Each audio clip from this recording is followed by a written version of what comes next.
পেটে ভাত নাই, আমি কি করে সিলেক্ট দেবো? আর এই বয়সে আমার কে চাকরি দিবে? আমি কোথায় যাবো?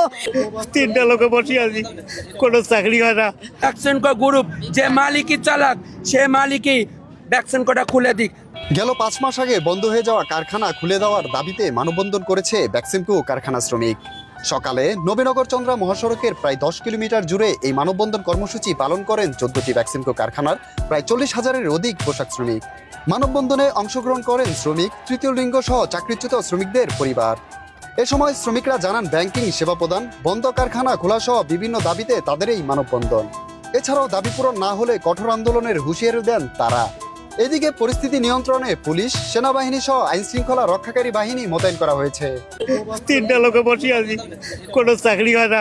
আমার চাকরি বা 14 বছর, আমি এই জায়গায় একটা আমি জানি না সেটা চাকরি হয় না।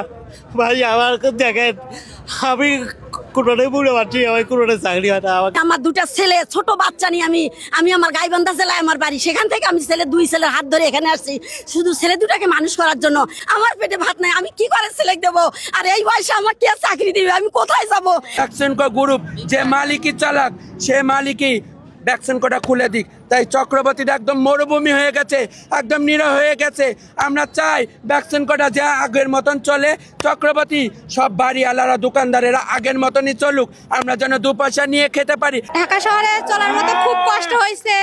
আমরা খাওয়ার জিনিস খাওয়ার পাই না, নোয়ার জিনিস নিবার পাই নাই, রুম ভাড়ার চাপ, তার ভিতরে আমরা ওইভাবে কষ্ট করে চলছি। আমাদের দাবি যে ভ্যাকসিনকে খুলে দিক, আমরা কর্মস্থলে পৌঁছাবো। শ্রমিকেরা সকাল থেকেই রাস্তার পাশে মানববন্ধন করছেন। এখন পর্যন্ত তারা শান্তিপূর্ণভাবে মানববন্ধন করে আসছেন এবং রাস্তাঘাটের যান চলাচল যেন স্বাভাবিক থাকে সেটার জন্য আমাদের Gazipur highway police, Gazipur metropolitan police এবং ইন্ডাস্ট্রিয়াল পুলিশের বিপুল সংখ্যক সদস্য রাস্তায় মোতায়েন আছে।